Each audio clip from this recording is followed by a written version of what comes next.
आज हम सभी ऐसे ही एक दिव्य सुगंधित आत्मा हमारे आदरणीय पुष्पा दीदी जी का स्मरण करने के लिए, उनको भावभीनी श्रद्धांजलि देने के लिए हम सब एकत्रित हुए हैं।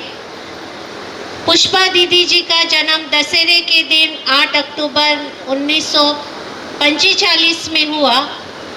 उनकी जीवन कहानी हम सुनेंगे आगे।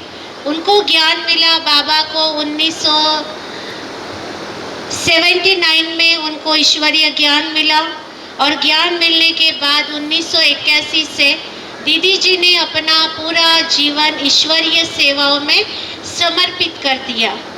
लगभग 46 साल से भी ज़्यादा समय उन्होंने ईश्वरीय सेवाओं की।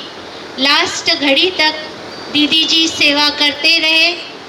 दीदी जी को मुरली से बहुत प्यार था। मुरली हमेशा हाथ में रहती थी।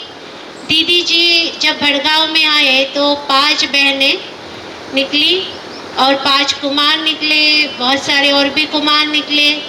तभी में सबसे पहले वड़जी से 8 कुमार निकले हैं।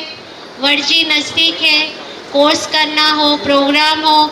वड़जी से मधुबन वरदान भूमि में 8 कुमार और हमारे हेमंत भाई जी भोकर से दीदी जी के पुत्र 1.5 साल से थे। तब से जब उनकी उम्र 1.5 साल की थी तब से वो दीदी जी के पास रहते थे। तो ऐसे 9 कुमार मधुबन वरदान भूमि में समर्पित है। 5 कुमार भड़गांव के अंदर, 4 कुमार भड़गांव में रहकर अपनी सेवाएं दे रहे और 1 कुमार नीलेश भाई जी कन्नड़ में रहते हैं। तो ऐसा बहुत है दीदी जी के बारे में बोलने के लिए। अभी सभी जन आएंगे।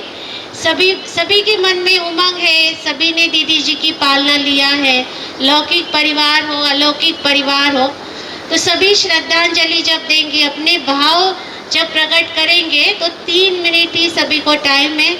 3 मिनट से ज़्यादा आप नहीं लेंगे क्योंकि बहुत सारी आत्माओं का अनुभव हम सुन पाए।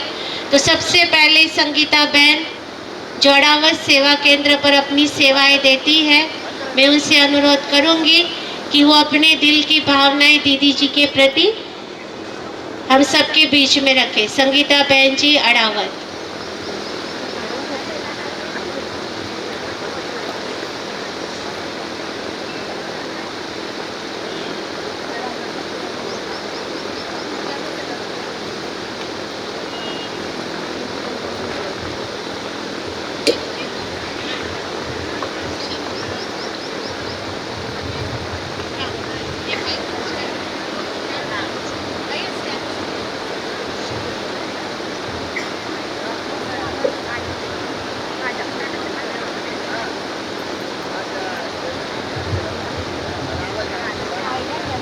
सभी 3 बारी ओम की ध्वनि करेंगे।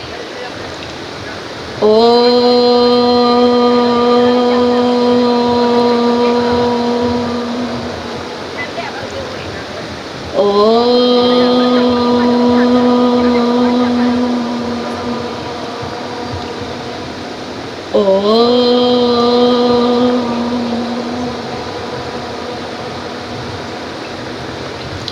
ओम शांति। आदरणीय पुष्पा दीदी ने सिर्फ स्थूल कलेवर छोड़ा है, लेकिन आज भी लगता है कि सूक्ष्म शरीर के साथ हमारे बीच ही है। वैसे दीदी जी के साथ मैं बचपन से रही हूँ। 9 साल मैंने दीदी जी की पालना ली है। मुझे बोलना नहीं, बड़ा भाषण करना नहीं आता था। दीदी जी ने मैं खड़ी रहती थी तो मेरे पैर लटलट करते थे और मैं बोलती थी, दीदी मैं आपके साथ नहीं आऊँगी, आप अचानक मुझे खड़े कर देते हो बोलने के लिए। लेकिन ऐसे दीदी प्यार से पुचकार कर मुझे ले जाकर उन्होंने बहुत मुझे सिखाया कि कैसे भाषण करना है, कैसे बोलना है। और मैं जैसे दीदी के साथ रही तो मैंने देखा कि उनके कर्मों के द्वारा उन्होंने बहुत सारे गुणों की शिक्षा मुझे दी।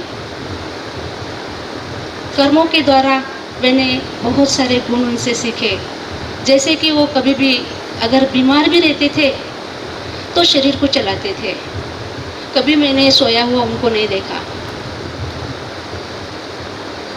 और इकोनॉमी तो इकोनॉमी के उतर माना इकोनॉमी कैसे करनी है सेंटर में, वो उनसे सीखा, माना मैंने सीखा। क्योंकि वो बोलते थे कि पार्वती दीदी की मैंने पालना ली है, और पहले यज्ञ में इतना सहयोग नहीं होता था, तो पार्वती दीदी कैसे हम बहनों को चलाती थी, तो उनकी वो शिक्षा वो हमको सिखाते थे। टोली बनाना, बहुत सारी टोली बनाना मैंने उनसे सीखी। और मैंने देखा कि दीदी ने कभी भी खुद भी अमृत वेला मिस नहीं किया और हमको भी कभी अमृत वेला मिस नहीं होने दिया। बराबर दीदी को बाबा जगाता था, 4 बजे के पहले दीदी जग जाते थे और हमको भी जगाते थे, और हम अमृत वेला पावरफुल दीदी के साथ पावरफुल अमृत वेला करते थे। कभी नुमा शाम दीदी ने मिस नहीं किया, और हम बहनों का भी नुमा शाम कभी मिस नहीं हुआ। और ऐसे यज्ञ के लिए भी एक बार ऐसे ही अनाज के लिए भी मैंने देखा। एक बार उन्होंने मुझे अनाज की बोरियाँ उठाने के लिए बोला था, मैं उठा रही थी, उसमें से थोड़े 2-4 दाने पड़ गए। तो बोला, अरे ये भगवान के यज्ञ का एक एक दाना सोने की मोहर है संगीता, इसको वेस्टेज नहीं जाने देना। और हमेशा कहती थी कि यज्ञ में जो यज्ञ के भाई बहनें होते हैं वो पेट को चिमटे ले लेकर उनके पैसे सफल करते हैं, तो वो पैसे भगवान के यज्ञ में सफल होना चाहिए।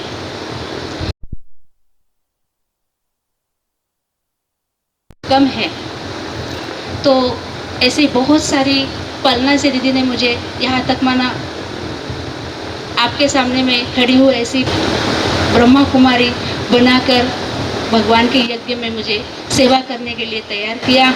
ऐसे दीदी को मैं शत शत प्रणाम करती हूँ। ओम शांति।